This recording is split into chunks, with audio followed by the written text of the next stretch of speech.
Assalamualaikum warahmatullahi wabarakatuh.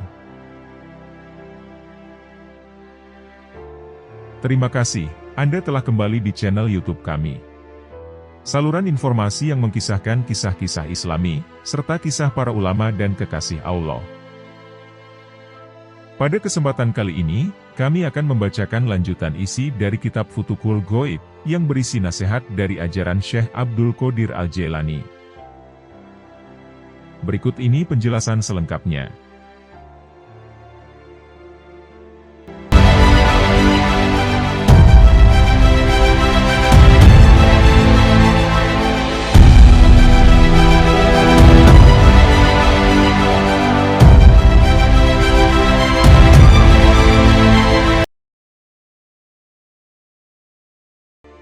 Risalah Syekh Abdul Qadir yang ke-36.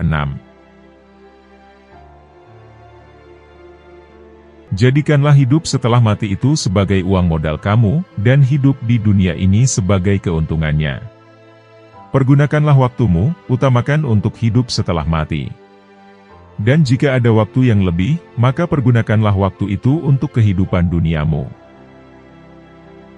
Janganlah kamu menggunakan hidupmu di dunia ini sebagai uang modal, dan hidup setelah mati sebagai keuntungan.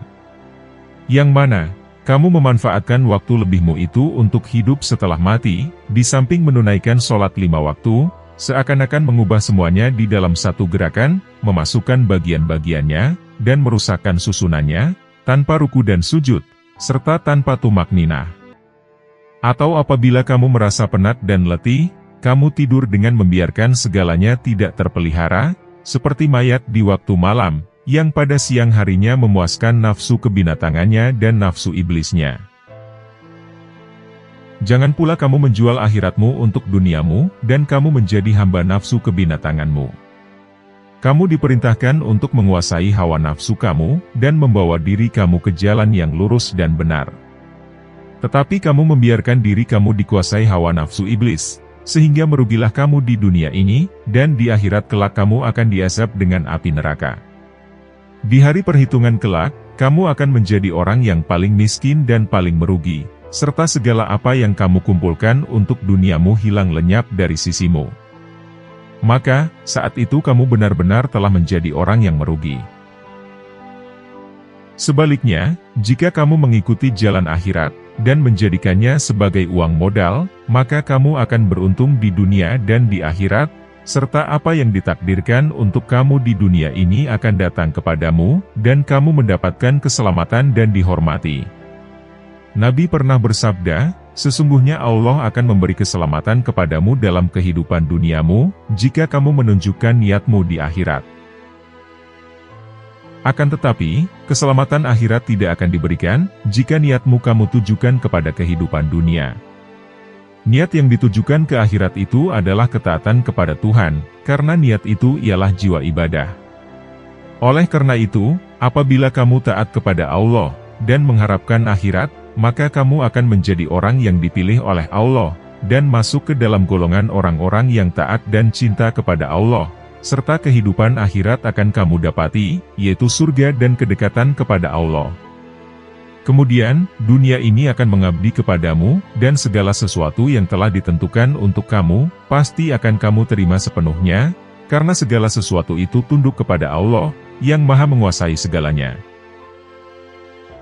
Jika kamu terlena dan tenggelam di dalam kehidupan dunia, dan tidak lagi mau memperhatikan kehidupan akhiratmu, maka Tuhan akan murka kepada kamu. Kamu tidak akan mendapatkan akhirat, dan dunia tidak akan takluk kepadamu. Kamu merasakan kesulitan di dalam mendapatkan bagian-bagian yang telah ditentukan untukmu, karena Allah murka kepadamu, sedangkan semua yang tersebut itu sebenarnya adalah kepunyaan Allah belaka. Barang siapa mendurhakai Allah, maka Allah akan menghinakannya. Nabi Muhammad SAW bersabda, dunia dan akhirat itu bagaikan sepasang suami istri. Jika kamu melayani salah seorang saja di antara keduanya, maka yang lainnya akan marah kepadamu. Allah Subhanahu wa Ta'ala berfirman, di antara kamu ada orang yang menghendaki dunia, dan di antara kamu ada yang menghendaki akhirat. Quran Surat Ali Imran, ayat 152. Orang yang menghendaki dunia saja disebut ahli dunia, dan orang yang menghendaki akhirat disebut ahli akhirat. Perhatikanlah diri kamu, termasuk ke dalam golongan manakah kamu. Dalam dunia ini, ke dalam golongan manakah di antara dua ahli itu kamu ingin termasuk? Ketika kamu sesudah mati nanti berada di alam akhirat, kamu akan mengetahui bahwa sebagian di antara kamu masuk ke dalam surga, dan satu golongan lagi masuk ke dalam neraka. Dan ada satu golongan manusia lagi, yaitu yang tetap tinggal di tempatnya sambil menjalani perhitungan dan pembicaraan. Menurut firman Tuhan, satu hari di sana seperti 15.000 tahun di dunia. Ada pula satu golongan manusia yang duduk di tempat makan, sambil makan makanan yang enak-enak, buah-buahan, manis-manisan yang lebih putih daripada es, sebagaimana diriwayatkan di dalam hadis berikut. Mereka akan melihat tempat tinggal mereka di surga. Apabila Allah telah selesai menanyai manusia, mereka akan memasuki surga itu. Mereka akan pergi menuju tempat tinggal mereka, seperti halnya orang-orang di dunia ini menuju tempat tinggal mereka. Mereka yang memasuki surga itu adalah orang-orang yang meninggalkan dunia mereka, dan berusaha mencapai kebahagiaan akhirat dan Allah. Sedangkan orang-orang yang malang, adalah mereka yang tidak langsung menghiraukan akhirat, dan yang menghabiskan masa hidupnya di dunia dengan hal-hal keduniaan, saja serta bimbang dengannya. Mereka melupakan hari perhitungan mereka di hadapan Allah, dan mereka tidak mau memperdulikan Al-Quran dan sabda-sabda Nabi. Perhatikanlah dan kasihanilah diri kamu, serta pilihlah golongan yang lebih baik di antara kedua golongan tersebut. Hindarkanlah diri kamu dari persahabatan dan pergaulan dengan orang-orang jahat atau setan. Ikutilah Al-Quran dan Sunnah Nabi, perhatikan, pikirkan, dan amalkanlah keduanya. Janganlah kamu terpengaruh oleh kata-kata kosong dan ketamakan. Sebagaimana firman Allah berikut ini. Apa saja harta rampasan yang diberikan Allah kepada Rasul-Nya, yang berasal dari penduduk kota-kota, maka itu adalah untuk Allah, untuk Rasul, kaum kerabat, anak-anak yatim, orang-orang miskin, dan orang-orang yang dalam perjalanan, supaya harta-harta itu jangan hanya beredar di antara orang-orang kaya saja di antara kamu. Apa yang diberikan Rasul kepadamu, maka terimalah dia. Dan apa yang dilarangnya bagimu, maka tinggalkanlah, dan bertakwalah kepada Allah. Sesungguhnya Allah sangat keras hukumannya. Quran Surat Al-Hasyr, ayat 7. Janganlah kamu menentang Nabi, dan jangan pula kamu mengubah peraturan dengan berpura-pura pandai, baik dalam perbuatan kamu, maupun di dalam beribadah. Allah Ta'ala telah berfirman, kemudian kami iringi di belakang mereka dengan Rasul-Rasul kami, dan kami iringi pula dengan Isa putra Maryam, dan kami berikan kepadanya Injil, dan kami jadikan dalam hati orang-orang yang mengikutinya rasa santun dan kasih sayang.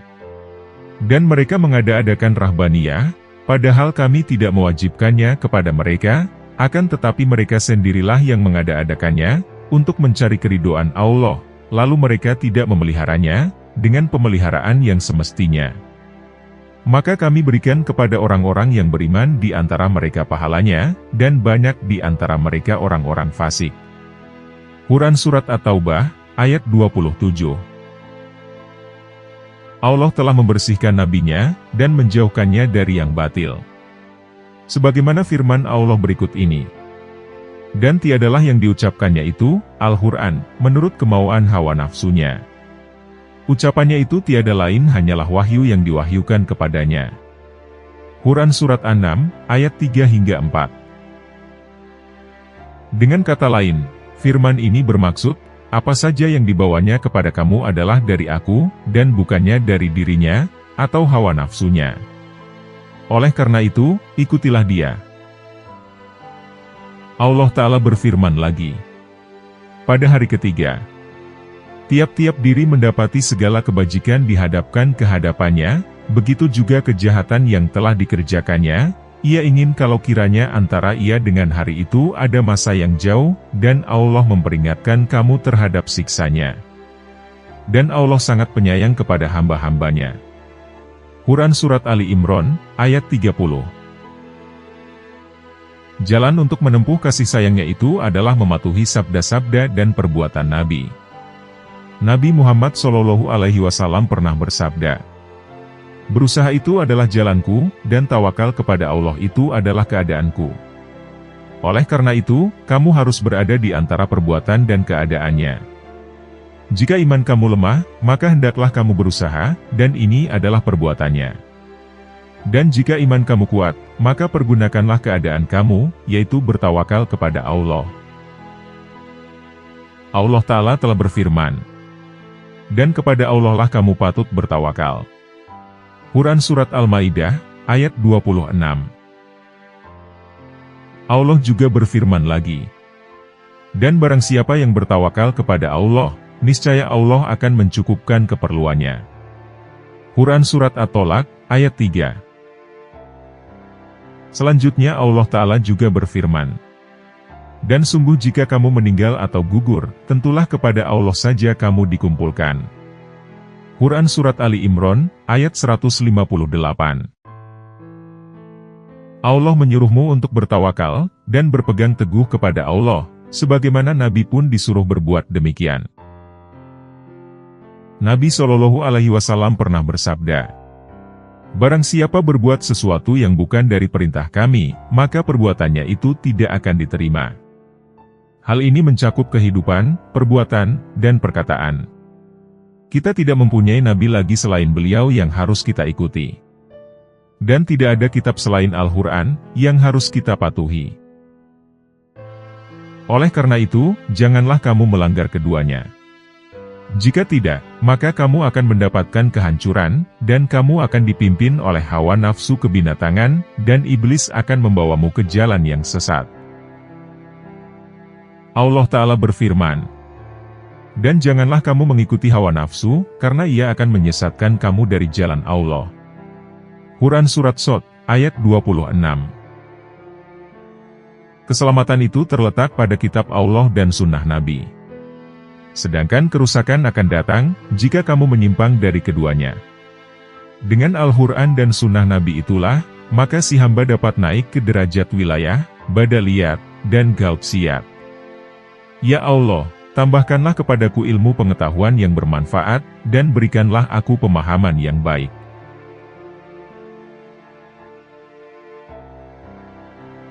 Risalah Syekh Abdul Qadir yang ke-37.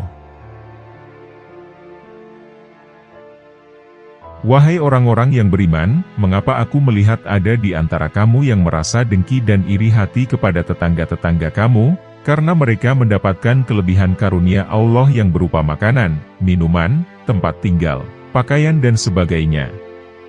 Tidakkah kamu mengetahui, bahwa perasaan dengki itu akan mengubah keimananmu, menjauhkan diri kamu dari sisi Allah, dan menyebabkan kamu dimurkai Allah? Tidakkah kamu pernah mendengar, bahwa Nabi SAW bersabda, yang Allah berfirman, "Orang yang dengki itu adalah musuh kasih sayang kami."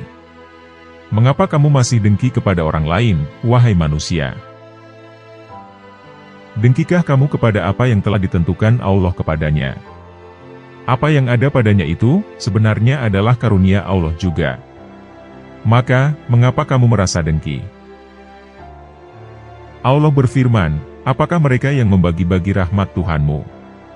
Kami telah menentukan antara mereka penghidupan mereka dalam kehidupan dunia, dan kami telah meninggikan sebagian mereka atas sebagian yang lain beberapa derajat, agar sebagian mereka dapat mempergunakan sebagian yang lain.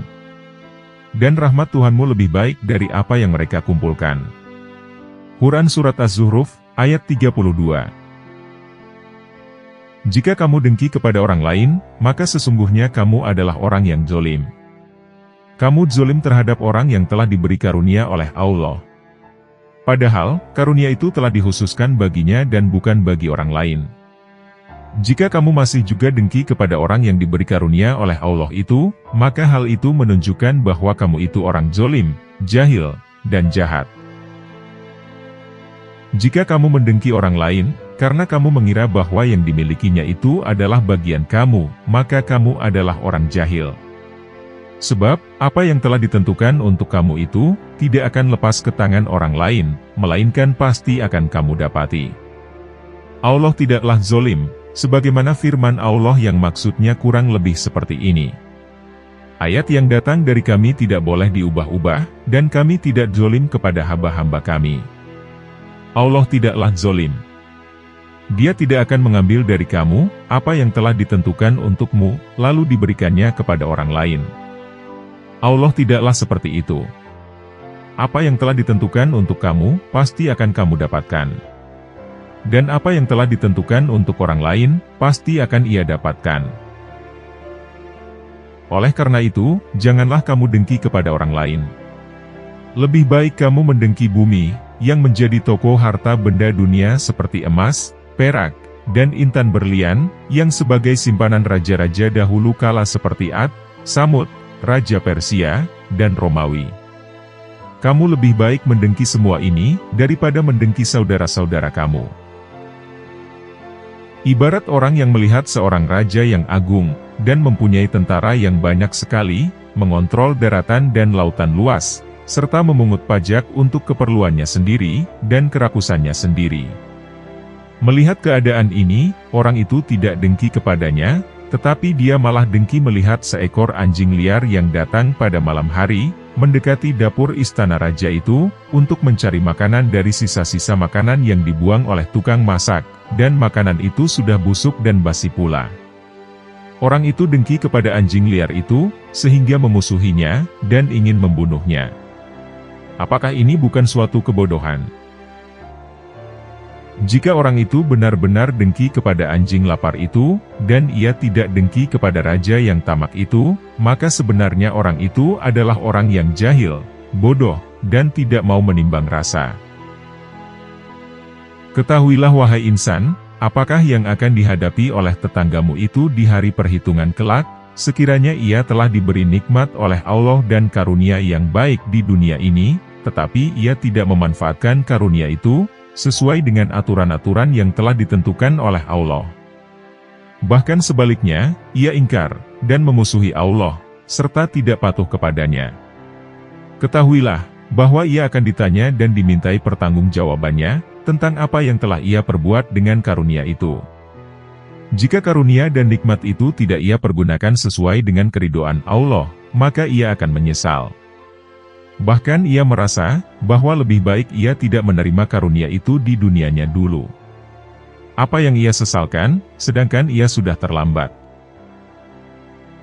Nabi Shallallahu Alaihi Wasallam pernah bersabda, sebenarnya ada segolongan manusia di hari perhitungan nanti, yang menginginkan daging badannya dipotong-potong dengan gunting, apabila mereka melihat balasan yang diterima oleh orang-orang yang mendapat azab dan kesusahan.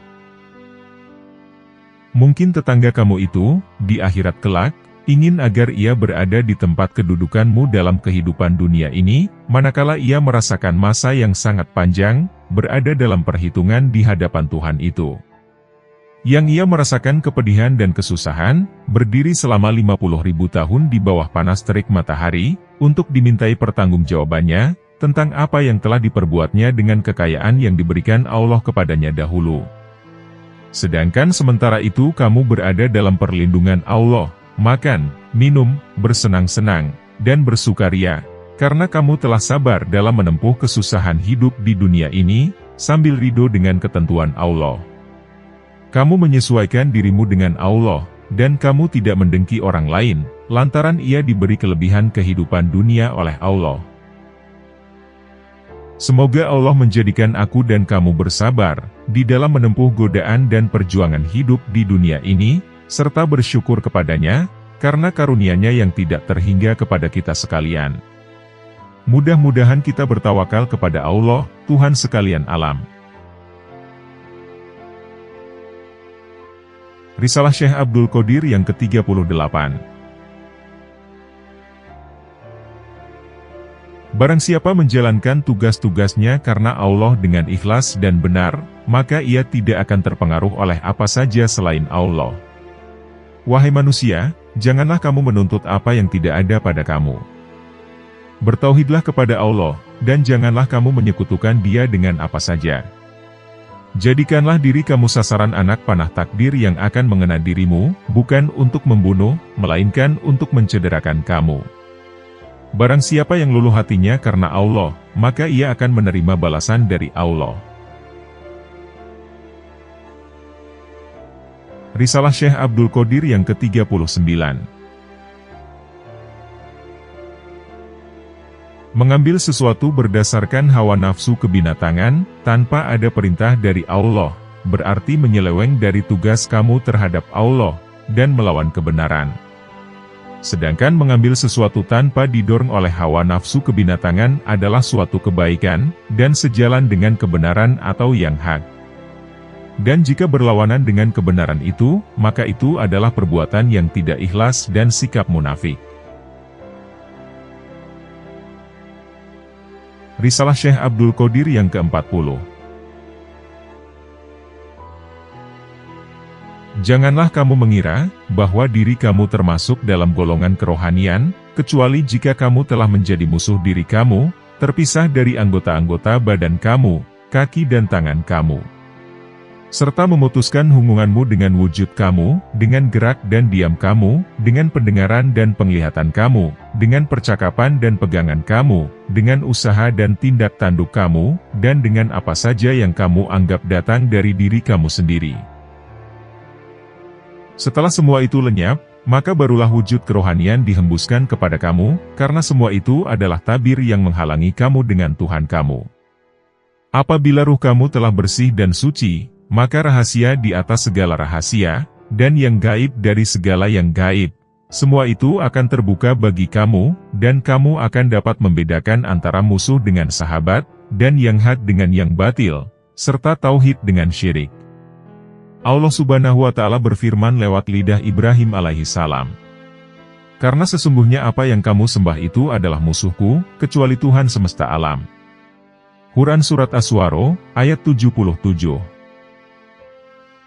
Yang dimaksud dengan musuh di sini adalah berhala.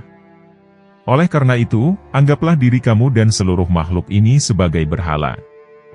Dan dengan demikian, janganlah kamu mematuhi dan menuruti semua itu. Hanya dengan itu saja, kamu akan dikaruniai rahasia-rahasia dan ilmu-ilmu ketuhanan, serta perkara-perkara yang jarang ditemui orang. Kemudian kamu akan diberi kekuasaan untuk menjadikan dan keramat, dan ini adalah suatu macam kekuasaan yang diberikan Allah kepada orang-orang yang percaya kepada Allah dan perkara gaib. Apabila kamu berada dalam keadaan seperti ini, maka seakan-akan kamu bangkit kembali hidup sesudah mati di hari akhir. Jadi, semata-mata kamu adalah manifestasi kekuasaan Allah. Kamu mendengar melalui Allah, melihat melalui Allah, berbicara melalui Allah, memegang melalui Allah, berjalan melalui Allah, mengetahui melalui Allah, dan susah serta sentosa melalui Allah. Sehingga, kamu buta terhadap apa saja selain Allah, dan tuli terhadap apa saja selain Dia. Selagi kamu memperhatikan batas-batas hukum, dan mengikuti undang-undang Tuhan, maka tidak ada sesuatu pun yang tampak ada oleh pandanganmu, kecuali wujud Allah. Jika ada di antara kehendak-kehendak hukum Allah yang hilang dari dalam diri kamu, maka ketahuilah, bahwa kamu sedang diuji, dan dipermainkan oleh setan. Oleh karena itu, kembalilah untuk mengikuti hukum-hukum Allah, berpegang teguh kepadanya. Dan jauhkan diri kamu dari nafsu kebinatanganmu. Sebab, setiap perkara yang tidak sah menurut hukum-hukum atau undang-undang Allah, adalah tidak termasuk dalam iman. Risalah Syekh Abdul Qadir yang ke-41. Akan kami paparkan bagimu sebuah misal tentang kelimpahan, dan kami berkata, tidakkah kau lihat, seorang raja yang menjadikan seorang biasa sebagai gubernur kota tertentu, memberinya pakaian kehormatan, bendera, panji-panji dan tentara, sehingga ia merasa aman, mulai yakin bahwa hal itu akan kekal, bangga dengannya, dan lupa akan keadaan sebelumnya. Ia telah terseret oleh kebanggaan, kesombongan, dan kesia-siaan. Maka, kemudian datanglah perintah pemecatan dari raja. Dan sang raja meminta penjelasan atas kejahatan-kejahatan yang telah dilakukannya, dan pelanggarannya atas perintah dan larangannya. Lalu sang raja memenjarakannya di dalam sebuah penjara yang sempit dan gelap, serta memperlama pemenjaraannya, dan orang itu terus menderita, terhina, dan sengsara, akibat ketakaburan dan kesia-siaannya. Dirinya hancur, api kehendaknya padam, dan semua ini terjadi di depan mata sang raja, dan diketahuinya. Setelah itu, ia menjadi kasihan terhadap orang itu, dan memerintahkan agar ia dibebaskan dari penjara, disertai kelembutan terhadapnya, dianugerahkan kembali pakaian kehormatan, dan dijadikannya kembali ia sebagai gubernur. Ia menganugerahkan semua ini kepada orang itu sebagai karunia. Kemudian ia menjadi teguh, bersih, berkecukupan dan terahmati. Beginilah keadaan seorang beriman, yang didekatkan dan dipilihnya.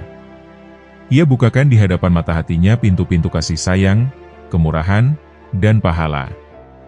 Maka, ia melihat dengan hatinya, yang mata tidak pernah melihat, yang telinga tidak pernah mendengar, yang hati manusia tidak tahu akan hal-hal gaib dari kerajaan langit dan bumi, akan kedekatan dengannya, akan kata manis, janji menyenangkan, limpahan kasih sayang, akan diterimanya doa dan kebajikan, dan akan dipenuhinya janji serta kata-kata bijak bagi hatinya, yang menyatakan sendiri melalui lidahnya.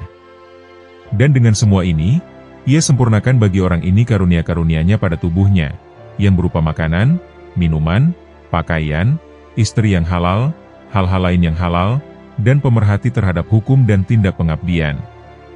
Lalu, Allah memelihara keadaan ini bagi hamba berimannya yang didekatkan kepadanya, sampai sang hamba berimannya yang didekatkan kepadanya, sampai sang hamba merasa aman di dalamnya, terkecoh olehnya, dan percaya bahwa hal itu kekal. Maka, Allah membukakan baginya pintu-pintu musibah, aneka kesulitan hidup, harta, istri, anak, dan mencabut darinya segala karunia yang telah dilimpahkannya kepadanya sebelum ini, sehingga ia terkulai, hancur, dan terputus dari masyarakatnya. Bila ia melihat keadaan-keadaan lahiriahnya, maka ia melihat hal-hal yang buruk baginya. Bila ia melihat hati dan jiwanya, maka ia melihat hal-hal yang menyedihkannya. Jika ia memohon kepada Allah untuk menjauhkan kesulitannya, maka permohonannya itu tidak diterima. Jika ia memohon janji baik, ia tidak segera mendapatkannya. Jika ia berjanji, ia tidak tahu tentang pemenuhannya. Bila ia bermimpi, ia tidak bisa menafsirkannya, dan tidak tahu tentang kebenarannya. Bila ia bermaksud kembali kepada manusia, ia tidak mendapatkan sarana untuk itu. Bila ada sesuatu pilihan baginya, dan ia bertindak berdasarkan pilihan itu, maka ia segera tersiksa, tangan-tangan orang memegang tubuhnya, dan lidah-lidah mereka menyerang kehormatannya. Bila ia hendak melepaskan dirinya dari keadaan ini, dan kembali kepada keadaan sebelumnya, maka ia akan gagal. Bila ia memohon agar dikaruniakan pengabdian, ketercerahan, dan kebahagiaan, di tengah-tengah musibah yang dialaminya, maka permohonannya itu pun tidak diterima. Maka, dirinya mulai meleleh, hawa nafsunya mulai sirna, maksud-maksud serta kerinduan-kerinduannya mulai pupus, dan kemaujudan segala sesuatu menjadi tiada. Keadaannya ini diperpanjang dan kian hebat, hingga sang hamba berlalu dari sifat-sifat manusia. Lalu tinggallah ia hanya sebagai ruh. Ia mendengar panggilan jiwa kepadanya, hentakanlah kakimu, inilah air yang sejuk, untuk mandi dan minum. Quran Surat Shad, ayat 42. Sebagaimana panggilan kepada Nabi Ayub alaihi salam, lalu Allah mengalirkan samudera kasih sayang dan kelembutannya ke dalam hatinya, menggelorakannya dengan kebahagiaan, aroma harum pengetahuan tentang hakikat, dan ketinggian pengetahuannya. Membukakan baginya pintu-pintu nikmat dalam segala keadaan hidup, membuat para raja mengabdi kepadanya, menyempurnakan baginya nikmat-nikmatnya lahiriah dan rohaniah, menyempurnakan lahiriahnya melalui makhluk dan rahmat-rahmat lainnya, menyempurnakan rohaninya dengan kelembutan dan karunia-Nya, dan membuat keadaan ini berkesinambungan baginya, hingga ia menghadapnya. Kemudian ia memasukkannya ke dalam, yang mata tidak pernah melihat, yang telinga tidak pernah mendengar, dan yang tidak pernah tersirat dalam hati manusia, sebagaimana firman-Nya berikut ini. Tiada jiwa yang tahu yang disembunyikan bagi mereka, yang akan mengenakan mata mereka, balasan bagi yang telah mereka perbuat. Quran Surat As-Sajdah, ayat 17. Risalah Syekh Abdul Qadir yang ke-42. Ruh manusia itu hanya ada dalam dua keadaan, tidak ada keadaan yang ketiga, yaitu keadaan bahagia dan keadaan sengsara. Apabila ia berada dalam keadaan sengsara atau menderita, maka muncullah perasaan-perasaan rendah, gelisah, gundah, muram, tidak ridho, mengkritik dan menyalahkan Allah, tidak sabar dan tidak bertawakal. Sehingga lahirlah akhlak buruk, menyekutukan Allah dengan makhluk, dan akhirnya tidak percaya atau kufur. Dan apabila ia sedang merasa senang, maka ia menjadi mangsa ketamakan dan kerakusan, serta hawa nafsu kebinatangan dan keiblisan. Nafsunya tidak pernah merasa puas. Ia menghendaki barang yang berada di tangan orang lain, atau yang ditentukan untuk orang lain. Sehingga, ia tidak pernah lepas dari kesusahan dan penderitaan, baik di dunia ini maupun di akhirat kelak. Sesungguhnya hukuman yang paling menyiksa adalah mencari atau menuntut apa yang tidak ditentukan untuk kita. Jika ketika ia berada dalam kesengsaraan, ia tidak mau yang lain, kecuali ia hanya meminta agar kesengsaraan itu dihilangkan, dan ia tidak mengingat serta menghendaki kemewahan yang membuatnya senang. Akan tetapi jika ia diberi kesenangan dan kemewahan, maka ia akan menjadi tamak, dengki, ingkar, dan melakukan perkara-perkara dosa dan maksiat, serta ia lupa kepada penderitaan yang pernah dialaminya. Maka, ia akan dikembalikan kepada keadaannya semula, ia akan mengalami kesusahan dan penderitaan yang pernah dialaminya, dan bahkan lebih berat daripada keadaannya semula, karena ia telah berdosa dan perlu dihukum. Dengan cara ini, ia akan menjadi sadar kembali, dan pada masa berikutnya ia akan menjauhkan dirinya dari perbuatan dosa dan noda. Sebab, kesenangan dan kebahagiaan itu tidak dapat menyelamatkannya, sedangkan kesengsaraan dan penderitaan dapat menyelamatkannya.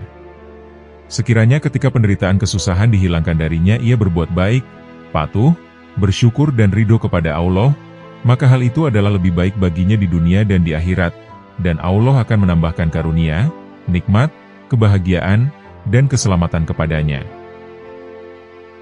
Oleh karena itu, barang siapa menghendaki keselamatan hidup di dunia dan di akhirat, maka hendaklah ia menanamkan sikap sabar, rela bertawakal kepada Allah, menjauhkan sifat iri terhadap manusia, dan meminta segala kebutuhan kepada Allah yang Maha Agung. Patuhlah kepada Allah, dan hambakanlah diri hanya kepadanya saja. Sebab dia lebih baik dari apa saja selain Dia. Segala apa yang tidak disampaikan Allah kepada kita, sebenarnya adalah merupakan satu karunia atau hadiah. Hukumannya adalah kebaikan. Penderitaan yang ditimpakannya adalah obat. Janjinya diibaratkan sebagai uang tunai, kreditnya adalah keadaan pada masa ini, dan firman-Nya itu pasti terjadi. Apabila Allah hendak menjadikan sesuatu, maka Dia hanya berfirman, "Jadilah," maka jadilah ia. Oleh karena itu, semua perbuatannya adalah baik dan berdasarkan hikmah kebijaksanaan. Allah sajalah yang Maha Tahu. Manusia tidak akan dapat mengetahui ilmu Allah yang sedalam-dalamnya. Dengan demikian, adalah lebih baik bagi si hamba untuk terus selalu bertawakal, berserah diri, kembali kepadanya, melakukan apa saja yang diperintahkannya, dan meninggalkan apa saja yang dilarangnya. Janganlah menyalahkan Allah, sinis, dan mengatakan bahwa Dia itu dolim, tidak tahu, dan sebagainya.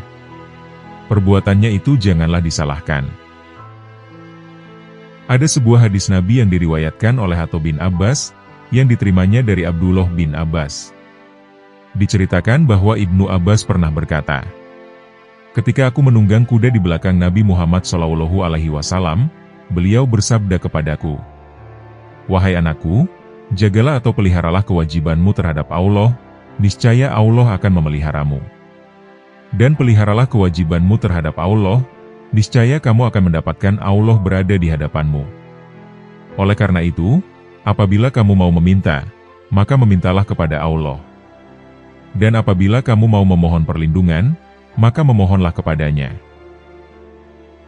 Andaikan seluruh hamba Allah hendak memberikan manfaat kepadamu, namun Allah tidak mengizinkannya, maka akan sia-sialah perbuatan mereka itu. Jika seluruh hamba Allah bermaksud hendak memberikan mudorot atau bahaya kepadamu, tetapi Allah tidak mengizinkannya, maka mudorot atau bahaya itu pun tidak akan menimpamu. Karenanya, jika kamu mampu melakukan seluruh perintah Allah dengan ikhlas, maka lakukanlah semua itu. Tetapi, jika kamu tidak mampu melakukannya, maka lebih baik kamu bersabar terhadap sesuatu yang tidak suka untuk kamu lihat, yang sebenarnya di situ terdapat kebaikan.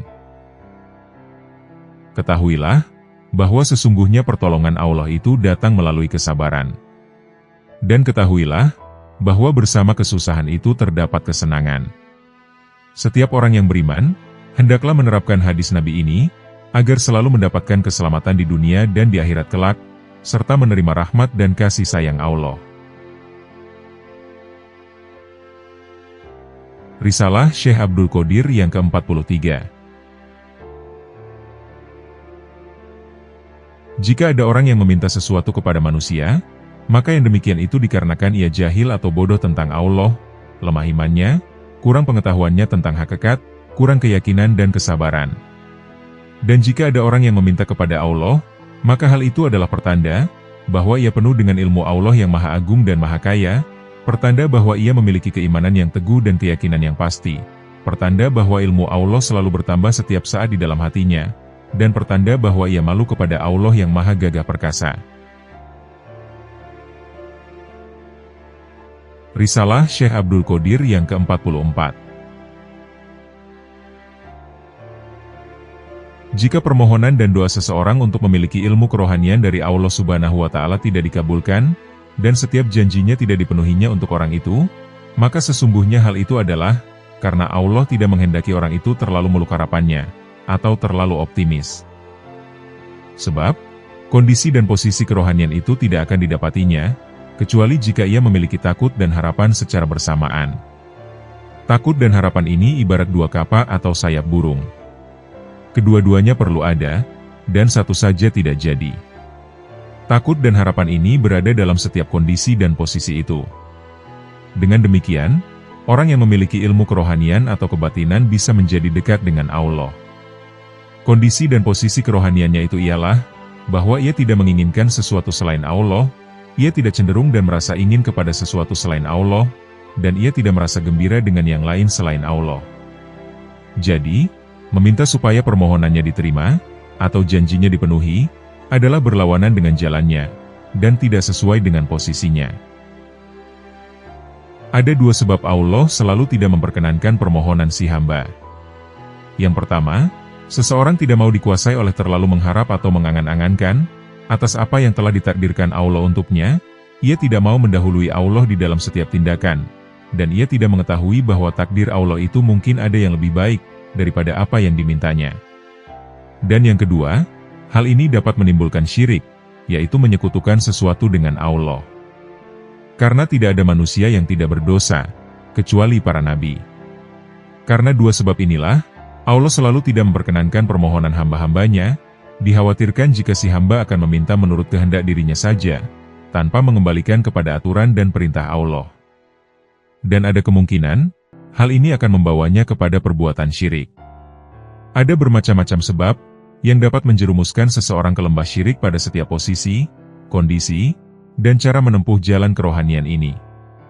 Akan tetapi, apabila suatu doa atau permintaan itu sesuai dengan kehendak dan ketentuan Allah, maka hal ini akan menambah si hamba lebih dekat lagi kepada Allah, seperti dengan jalan sholat, puasa, dan menjalankan kewajiban-kewajiban lainnya. Karena dengan mengikuti semua cara itu, berarti mematuhi perintah Allah. Risalah Syekh Abdul Qadir yang ke-45. Ketahuilah, bahwa manusia ini ada dua macam. Yang pertama, mereka yang dikarunia Allah perkara-perkara yang baik di dunia ini. Dan yang kedua, mereka yang diuji oleh Allah, dengan apa yang telah ditakdirkan Allah untuk mereka. Mereka yang mendapatkan perkara-perkara yang baik itu, belum tentu terlepas dari dosa dan kehilafan di dalam menikmati karunia Allah tersebut. Orang-orang ini merasa bangga dengan karunia itu. Tiba-tiba datanglah takdir Allah berupa kesulitan dan malapetaka yang menimpa diri, keluarga, atau harta benda mereka. Dengan demikian, mereka merasa sedih dan berputus asa. Mereka lupa kepada kebanggaan dan kebahagiaan yang mereka nikmati dulu. Jika mereka diberi kekayaan, keselamatan, dan kesentosaan, maka mereka pun lupa, seolah-olah mereka menduga bahwa keadaan itu akan kekal. Dan jika mereka ditimpa malapetaka, maka mereka pun lupa kepada kebaikan yang pernah mereka terima dulu, seakan-akan kebaikan itu tidak pernah ada pada mereka.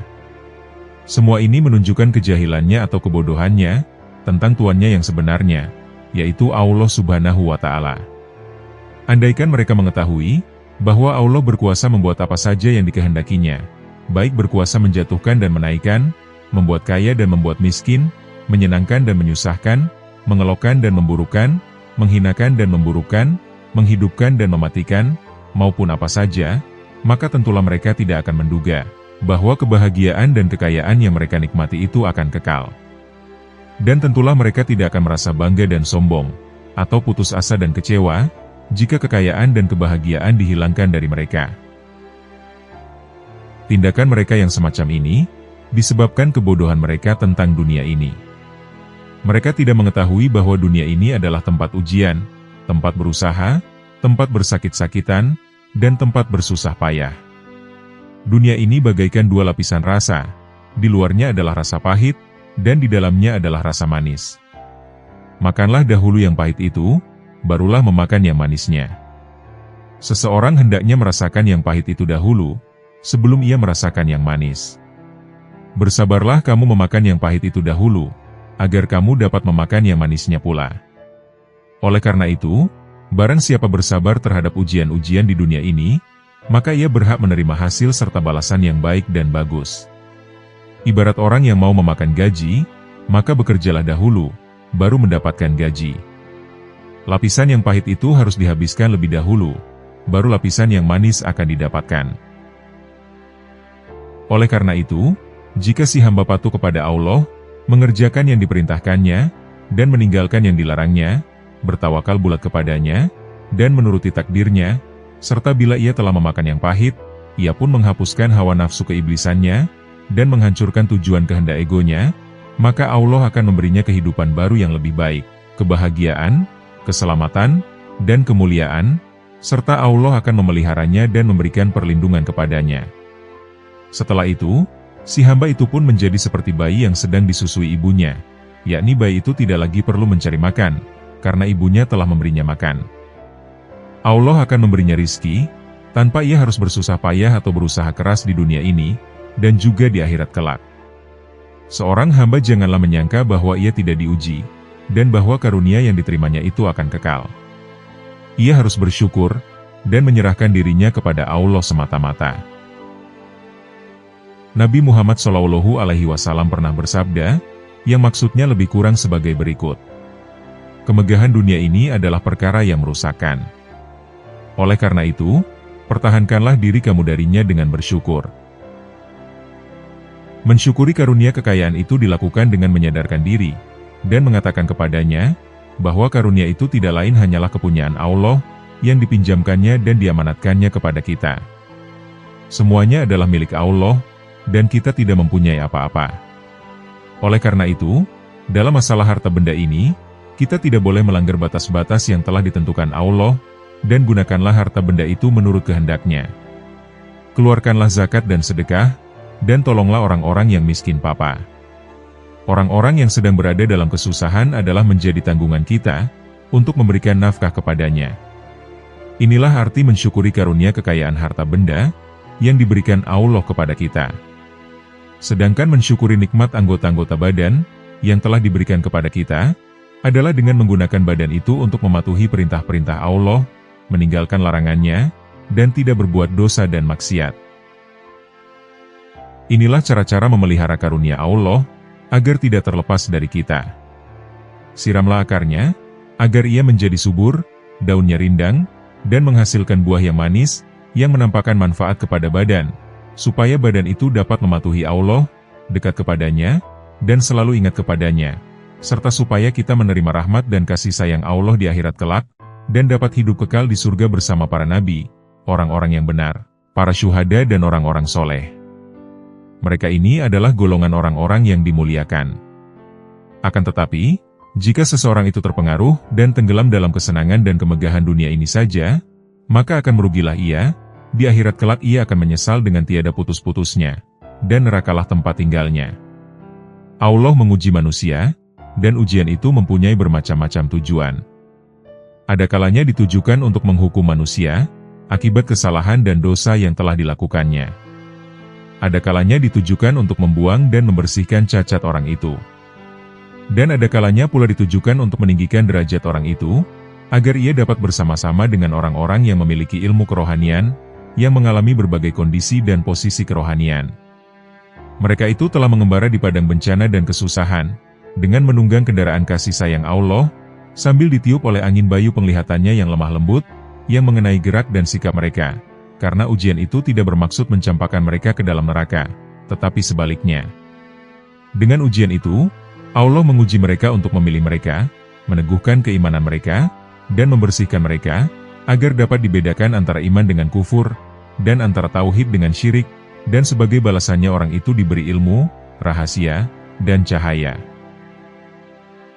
Apabila lahir dan batin orang-orang ini telah bersih, dan hati mereka telah suci, maka mereka ini akan menjadi orang-orang pilihan dan kekasih Allah, serta mereka akan mendapatkan rahmat di dunia dan di akhirat.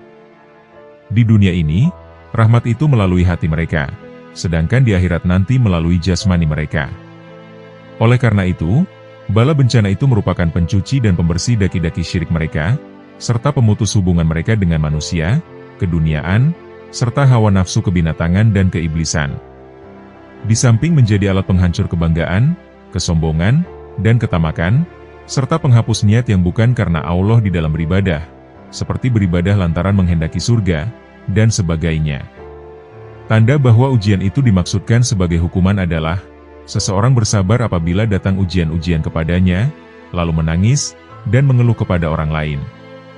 Tanda bahwa ujian itu dimaksudkan sebagai pembersih dan pembuang kelemahan ialah, ia akan bersabar dengan baik, tanpa mengeluh dan menunjukkan kesusahannya kepada orang lain, dan tanpa berkeberatan untuk melaksanakan perintah Allah. Sedangkan tanda bahwa ujian itu ditujukan untuk meninggikan derajat si hamba yang menerima ujian itu adalah, adanya kerelaan dan kesukaan hati, serta kedamaian terhadap perbuatan Allah, Tuhan seru sekalian alam. Dan dirinya sendiri pun hilang